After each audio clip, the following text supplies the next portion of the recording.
तो NTPC graduate के exam चल रहे हैं और सर्कल से जुड़े हुए सवाल हर शिफ्ट में ऑलमोस्ट देखने को मिल रहे हैं। आपका ग्रेजुएट एग्जाम है, अंडर ग्रेजुएट है, ग्रुप डी एग्जाम है, रेलवे का कोई भी एग्जाम है, ये छोटी सी वीडियो आपके लिए बहुत काम की है। सर्कल से जुड़े हुए कुछ इंपॉर्टेंट सवालों को हम इसमें डील करने वाले हैं। तो आइए स्टार्ट करते हैं। पहला क्वेश्चन मैं आप लोगों के सामने लेके आ रही हूँ, सारी प्रॉपर्टीज में साथ साथ आपको बताती जाऊंगी। तो पहला सवाल जो आप लोगों के सामने आ रहा है वो है कोड से रिलेटेड एक सवाल है, बहुत इंपॉर्टेंट है, पहले भी एग्जाम्स में आ चुका है। आप सबसे पहले ये जान लीजिए कोड क्या होती है। अगर हम इस फिगर को बनाएं, आप क्वेश्चन को रीड मेरे साथ करिए। कोड है जो 10 सेंटीमीटर लंबी है, सर्कल में बनाई गई है, जिसका डायमीटर 26 सेंटीमीटर है। आपको कोड का परपेंडिकुलर डिस्टेंस सर्कल के सेंटर से बताना है। कोड जीवा, सर्कल के अंदर कोई भी ऐसी लाइन जो सर्कल के दो कॉर्नर को छू जाए, सर्कल को टच करने वाली लाइन, सर्कल को दो पॉइंट पर टच करने वाली लाइन को हम जीवा बुलाते हैं। आपने यहाँ पर मुझे बोला है कोड है जिसकी लेंथ 10 सेंटीमीटर है, ठीक है। आपने सर्कल का डायमीटर यानी व्यास बता दिया। अगर मैं डायमीटर को आधा कर दूं तो रेडियस निकल के आ जाएगी, और सर्कल की रेडियस यहाँ से 13 निकल के आ जाएगी। अगर मैं आपसे कहूं कि ये सर्कल का सेंटर है और ये रेडियस है, तो इसमें कोई गलत बात नहीं है। एक खास बात बता देती हूँ, अगर सर्कल के सेंटर से आपने जीवा पे परपेंडिकुलर डाल दिया तो परपेंडिकुलर नहीं, वो परपेंडिकुलर बाइसेक्टर बन जाता है, वो लंबद्विभाजक बन जाता है। यानी वो क्या करेगा, परपेंडिकुलर अगर आपने डाला है तो परपेंडिकुलर बाइसेक्टर बन जाएगा। यानी कि आपकी 10 को ये दो हिस्सों में 5-5 करके तोड़ देगा। किस में तोड़ देगा, एक सेकंड रुकेगा, ये 10 को इस तरीके से 5-5 में तोड़ देगा, ठीक है। तो आपका एक राइट एंगल ट्रायंगल बन गया है ना, क्योंकि परपेंडिकुलर है, ये 5 है, ये 13 है। अगर आपको ट्रिपलेट याद है, अगर आपको राइट एंगल ट्रायंगल के कॉम्बिनेशन पता है, तो 5, 12, 13 का एक ट्रिपलेट होता है। 5, 12, 13 का एक ट्रिपलेट होता है, ठीक है। तो आप 5, 12, 13 के ट्रिपलेट के थ्रू इसको 12 बोल सकते हैं, ये साइड 12 हो जाएगी, ठीक है। या अगर आपको ट्रिपलेट याद नहीं है तो पाइथागोरस थ्योरम लगा के आप बोल सकते हो कि 13 का वर्ग माइनस 5 का वर्ग अंडर द रूट, आपका ये वाली लाइन निकल के आएगी, क्योंकि ये सबसे बड़ी लाइन है, ठीक है। 12 का वर्ग 12 कैसे निकलेगा, आप यहां से देखिएगा, 13 का वर्ग 169 हो जाएगा, ये 25 हो जाएगा, अंडर रूट 144 करोगे तो आपका मान 12 निकल के आ जाएगा। पाइथागोरस थ्योरम लगा के भी आप कर सकते हैं, ट्रिपलेट याद है तो बहुत बढ़िया बात, ठीक है। अगला सवाल, ये सवाल अभी हाल ही में 2 से 3 शिफ्टों में आया है, कॉन्सेंट्रिक सर्कल। कॉन्सेंट्रिक सर्कल केंद्रित सर्कल होते हैं, इनमें क्या होता है, दोनों सर्कल का सेंटर सेम होता है। जैसे इनकी फिगर कुछ इस तरीके से आप बना सकते हैं, जैसे मैं आपके सामने बना देती हूँ, ये एक सर्कल है, दूसरा एक और सर्कल मैंने आपके सामने बना दिया, दूसरा सर्कल ये, इनका सेंटर सेम है। देखिए इसमें होगा क्या, क्वेश्चन पढ़ लेते हैं। दो कॉन्सेंट्रिक सर्कल है जिनकी रेडियस दी हुई है, आपसे कहता है what is the length of कोड of larger circle which is tangent to the smaller circle. बड़े सर्कल की जीवा, ठीक है जी, जो जो छोटे सर्कल की टेंजेंट बन जाए, ऐसे ही तो दिखेगी। बड़े सर्कल की जीवा है, छोटे सर्कल को एक पॉइंट पे छूने वाली लाइन को हम टेंजेंट बोलते हैं। किसी भी सर्कल को एक पॉइंट पर टच करने वाली लाइन टेंजेंट कहलाती है, ठीक है। तो आप मुझे ये बताइएगा कि, फिर से मैं आपसे ये पूछती हूँ कि आप इसको ऑब्जर्व करके एक बार ये बताइएगा, अगर बड़े वाले सर्कल में देखें तो इस तरह से अपने को क्या दिख रही है, कोड दिख रही है। बड़े वाले सर्कल की रेडियस मैंने ऐसे प्रेजेंट कर दी 20, छोटे वाले सर्कल की रेडियस मैंने 16 कर दी। ये रेडियस है छोटे वाले सर्कल की। कैसे, आप देख लो, छोटे वाला सर्कल जो अंदर बनेगा, ठीक है, उसके लिए ऐसे दिखेगी, और यहां सर्कल के सेंटर से अगर लाइन जाएगी तो ये 16 ही तो है ना। अब ये बताइएगा, बड़े वाले सर्कल के सिनेरियो में क्या दिख रहा है आपको, ये जीवा है, और यहाँ सर्कल के सेंटर से आ रही है तो परपेंडिकुलर बाइसेक्टर बन जाएगी, यानी ये दो हिस्से बराबर बराबर होंगे। तो अगर मैं राइट एंगल ट्रायंगल बना के आपसे कहूं कि आप बोलोगे 16, 20 और ये लाइन कितनी निकल के आएगी, तो आप मेरे को बताइए कि आप 3, 4, 5 ट्रिपलेट के बारे में जानते हैं। राइट एंगल ट्रायंगल का ट्रिपलेट होता है, ये 4 गुना है, ये 4 गुना है, तो ये भी 4 गुना हो जाएगा, यानी ये 12 बन जाएगा, ठीक है। तो यानी कि ये वाली लाइन 12 आएगी, अगर ये 12 है तो ये भी 12 हो जाएगी। तो ये पूरी लाइन जो बड़े वाले सर्कल की जीवा है, छोटे वाले की स्पर्श रेखा यानी टेंजेंट है, तो इसकी लंबाई 24 निकल के आ जाएगी। आपका जवाब 24 आ जाएगा, ठीक है। अगर आपको ट्रिपलेट याद नहीं है तो फिर पाइथागोरस थ्योरम से 20 का वर्ग माइनस 16 का वर्ग अंडर द रूट करिए, ठीक है। 400 में से आप माइनस करिए 256, तो आप जो सोल्व करेंगे तो 144 का वर्गमूल 12 आ जाएगा, और फिर 12 को आप डबल कर देंगे तो इस पूरी लंबाई की लेंथ पता चल जाएगी। बहुत रिपीटेड क्वेश्चन है, आगे भी देखने को मिलेगा। अब अगले सवाल की तरफ चलते हैं। एग्जामिनर आपसे साइक्लिक क्वाड्रिलेटरल से भी सवाल पूछ रहा है। साइक्लिक क्वाड्रिलेटरल चक्रीय चतुर्भुज किसे कहते हैं, आइए वो भी जान लेते हैं। चक्रीय चतुर्भुज थोड़ा सा मोटा सा सर्कल मैंने बना दिया। चक्रीय चतुर्भुज क्या होता है? ऐसा चतुर्भुज जिसका हर बिंदु सर्कल को छू मतलब हर लाइन सर्कल को छूते हुए निकले। मतलब ये सिंपल वर्ड्स में बता देती हूँ कि क्वाड्रिलेटरल के कॉर्नर सर्कल को टच होने चाहिए। ये चक्रीय चतुर्भुज है, ये चक्रीय चतुर्भुज नहीं है। हर कॉर्नर सर्कल को छुए उसे चक्रीय चतुर्भुज जो बोलते हैं, उसको साइक्लिक क्वाड्रिलेटरल बोलते हैं। ए बी सी, एक मिनट दीजिएगा मुझे, यहां पर सी हो गया और यहां पर हमारा डी हो गया। बट इसने पी क्यू आर एस दे रखा है तो हम भी पी क्यू आर एस ले लेते हैं, कोई टेंशन की बात नहीं है। पी क्यू आर और एस। साइक्लिक क्वाड्रिलेटरल की खासियत क्या होती है? किसी भी चतुर्भुज की खासियत ये होती है कि एंगलों का योग 360 डिग्री होता है। ये किसी भी चतुर्भुज की बात होती है कि उसके सारे एंगलों का योग 360 डिग्री होता है। लेकिन चक्रीय चतुर्भुज की एक और खासियत होती है कि विपरीत आमने सामने वाले कोणों का योग 180 डिग्री होता है। चक्रीय चतुर्भुज में आमने सामने वाले कोणों का योग 180 डिग्री होता है। अब ये देखिए, एंगल P है 3x + 5 और एंगल R है 4x। तो आमने सामने जो कोण बनते हैं उनका योग 180 डिग्री होता है। तो 3x जमा 5 जमा 4x बराबर 180 डिग्री क्या हो गया? तो 7x जमा 5 बराबर 180 डिग्री हो गया। 7x का मान हो गया 175 डिग्री, क्योंकि 180 में से 5 घट जाएगा, x का मान हो जाएगा 175 बटे 7, 7 दूनी 14, 7 पच्चे 5 पर जाएगा, मतलब 25 डिग्री आपका आंसर हो जाएगा।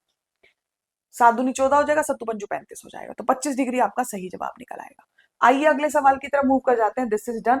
अगली प्रॉपर्टी पे मैं आपको लेके चलती हूँ, ध्यान से उसको भी कर दीजिएगा। अगली प्रॉपर्टी है छेदक रेखा और टेंजेंट की प्रॉपर्टी। ये सवाल भी बहुत इंपॉर्टेंट है। आपको कभी भी ऐसी फिगर दिखे ना, टेंजेंट सर्कल को एक पॉइंट पे छूती है, छेदक रेखा किसको बोलते हैं? सीकेंट बोलते हैं इसको। सीकेंट क्या करती है, इधर देखिएगा, अगर आपने कोड को बाहर तक खींच लिया,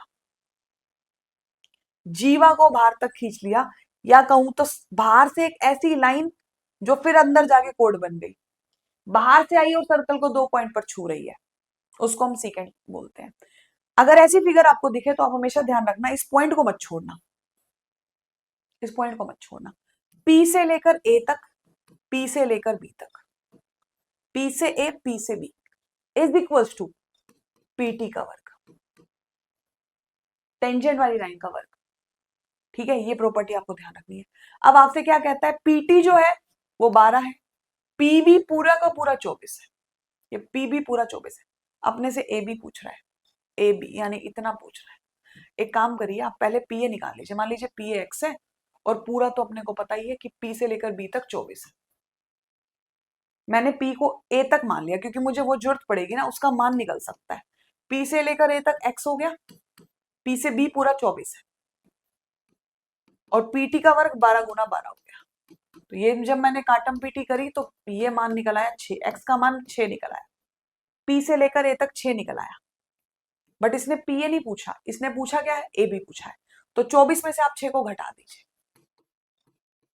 तो आपको ये जो वैल्यू मिलेगी 18 मिल जाएगी। ये प्रॉपर्टी आप रिवाइज करिए। ठीक है, अगली प्रॉपर्टी इसी से कंसर्न है। अच्छा, यहाँ पे छोटा सा टाइपिंग एरर है, मैं ठीक कर देती हूँ। यहाँ 6 सेंटीमीटर दिया हुआ है, ये भी आया हुआ सवाल है और आता रहता है। ये सवाल के अंदर क्या देखने को मिल रहा है, इस गिवन फिगर के अंदर कोड ए बी। अब देखिए यहाँ पर कोड एक ए बी है, वो बाहर चली गई, सीकेंट बन गई। सी डी वो बाहर चली गई, सीकेंट बन गई। दोनों छेदक रेखा है। जब दोनों छेदक रेखा होती है ना, तो प्रॉपर्टी कहती है एल को मत छोड़ना, एल से लेकर सी तक जाना, एल से लेकर डी तक जाना। एल से लेकर बी तक गए, एल से लेकर ए तक गए, ये प्रॉपर्टी होती है जब ऐसी फिगर बनती है। बाहर से एक पॉइंट से दो छेदक रेखा काट रही है, तो कहां तक लेना है, सर्कल को जहां तक पहले वाली छू रही है, फिर दूसरी वाली पूरी छेदक रेखा, मतलब पूरी छेदक रेखा ले लो। पहले सर्कल को जहां तक छू रही है, फिर पूरी छेदक रेखा जहां तक छू रही है, फिर पूरी। ये गुना आपको याद रखनी है, बराबर होती है। ठीक है, अब यहां पर अपने से क्या कहता है, एल से लेकर सी तक 6 है, ये पूरा बन गया 17। एल से बी तक 4 है और ये पूरा बन गया 4 जमा एक्स। मान किसका पूछ रहा है, केवल एक्स का, ए बी का मान पूछ रहा है। आइए सोल्व करते हैं इसको। 6 × 17/4 बराबर में हो गया 4 जमा x के, 3 के टेबल पे 2 पे काटा, 3 के टेबल पे 3 पे काटा,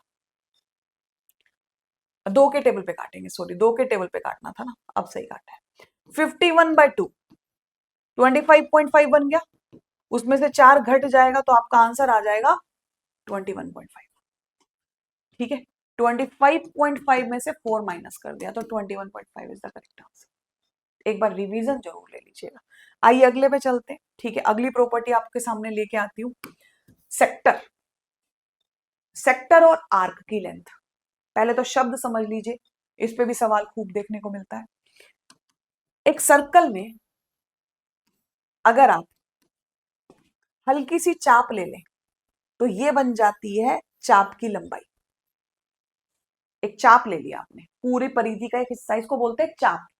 अगर इसकी लंबाई कोई बोले ना, चाप की लंबाई, लेंथ ऑफ आर्क, इसको आर्क बुलाते हैं, चाप। इसकी लंबाई होती है θ/360 इंटू πr², सॉरी 2πr। ये पूरी परिधि 2πr का कुछ हिस्सा होती है और वो θ/360 होते हैं।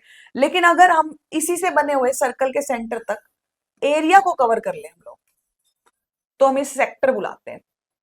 हम इसे सेक्टर बुलाते हैं, त्रिज्य खंड बुलाते हैं। मतलब एक पिज्जा जैसे आप खा रहे हो, एक बहुत बड़े पिज्जा में आपने एक पीस निकाल दिया, वो त्रिज्य खंड है। उस त्रिज्य खंड का एरिया, एरिया ऑफ सेक्टर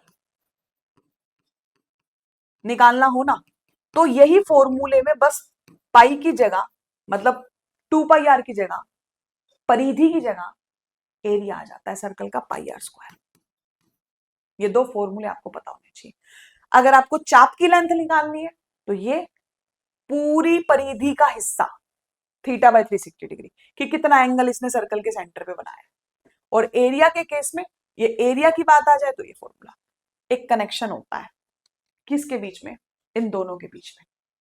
अगर आप इस फॉर्मूले से इस फॉर्मूले को कनेक्ट करोगे ना, एक रिजल्ट निकल के आएगा। क्या रिजल्ट निकल के आएगा कि area of sector is equal to r/2 times length of arc. ये फॉर्मूला आप डिराइव खुद करके देख सकते हो। आप यहां पर ये फॉर्मूला रख लो और इसके साथ ये वाला फॉर्मूला प्लेस कर दो, सेम आएगा। तो अगर आपसे कह रहा है एरिया ऑफ सेक्टर 128 है, अगर आपसे कह रहा है एरिया ऑफ सेक्टर 128 है, आपसे कह रहा है आर्क की लेंथ 64 है, आपसे रेडियस पूछ रहा है, तो आइए सोल्व कर लेते हैं। 32 से कट गया, 32 ने इसको 4 पे काट दिया, रेडियस 4 निकल के आ गई। ध्यान रखिएगा। ठीक है, समझ गया आप मेरी बात को। तो अगला सवाल, DCT TCT, direct common tangent, जिसको हम लोग बुलाते हैं यहां पर उभयनिष्ठ स्पर्श रेखा, और एक होती है टीसीटी जिसको हम बुलाते हैं यहां पर अनुप्रस्थ उभयनिष्ठ स्पर्श रेखा। ये होती क्या है पहले ये जान लीजिए, फिर इनका फॉर्मूला बताती हूँ। डीसीटी, अगर दो सर्कल है, या तो सर्कलों को ऊपर से टच करने वाली टेंजेंट या दोनों सर्कलों को नीचे से टच करती हुई, ये डीसीटी कहलाती है। अगर दोनों सर्कलों को ऊपर से टच कर रही है, दोनों के ऊपर टच कर रही है, डीसीटी। क्या बुलाते हैं इसको हम लोग, DCT, direct common tangent. Hindi में बुलाते हैं हम इसको उभयनिष्ठ स्पर्श रेखा।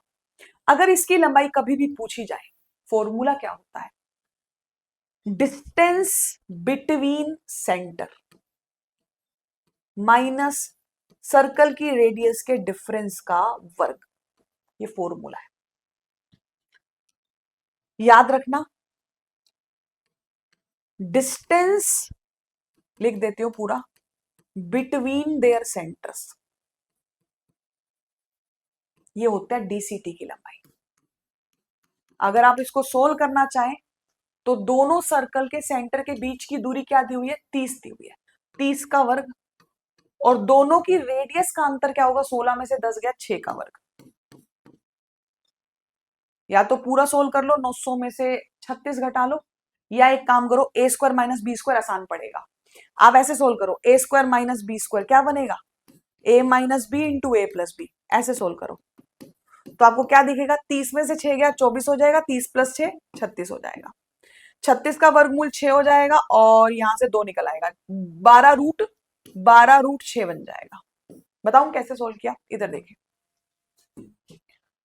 24 को मैंने लिखा 4 गुना 6, 36 का वर्गमूल 6 बार कर दिया, इस 4 का वर्गमूल 2 बार कर दिया, तो 6 गुना 2 रूट 6 बन गया, 12 रूट 6 आंसर हो गया। डीसीटी ये होता है, टीसीटी में सिर्फ इतना सा फर्क होता है, रेडियस जुड़ जाती है, ठीक है। यानी कि अगर टीसीटी, पहले टीसीटी होती क्या है वो देख लीजिए। अगर आप दो सर्कल बना रहे हैं, थोड़ा लाइट बना लेते हैं आप इसको। अगर आप दो सर्कल बना रहे हैं, कैसे भी थोड़ा दूर दूर रख लीजिए, एक बार रुकिएगा, ठीक है। ये दो सर्कल है, इनको ऐसे लेके चलना है। अगर एक को ऊपर टच करिए तो दूसरे वाले को नीचे टच करेगी, एक के ऊपर टच करिए तो दूसरे वाले को नीचे टच करेगी, इसको टीसीटी बुलाते हैं, ठीक है। इसकी लेंथ निकालने के लिए क्या करते हैं हम लोग, फॉर्मूला वही, दोनों के सेंटर्स के डिस्टेंस का डिफरेंस, ठीक है, डिस्टेंस बिटवीन सेंटर्स का होल स्क्वायर माइनस रेडियस के सम का होल वर्ग करते हैं, ये फॉर्मूला यूज करते हैं। तो दोनों के सेंटर्स के बीच की दूरी 10 का वर्ग हो जाएगा, दोनों की रेडियस का सम क्या हो जाएगा, 8 का वर्ग हो जाएगा, 100 में से 64 गया, 36 हो जाएगा, 36 का वर्गमूल सीधा कर दीजिए, 6 आंसर आ जाएगा। इस पूरी की पूरी छोटी सी वीडियो को एक बार दोबारा देख लीजिएगा, मैंने बिना ब्रेक लिए आपको समझाया है। आप इसे पॉज करके देख सकते हैं, कोई भी कमेंट बॉक्स में आपका फीडबैक है जरूर दीजिएगा। धन्यवाद, उम्मीद करती हूँ आपको ये क्लास बहुत ज्यादा काम आएगी। Thank you so much.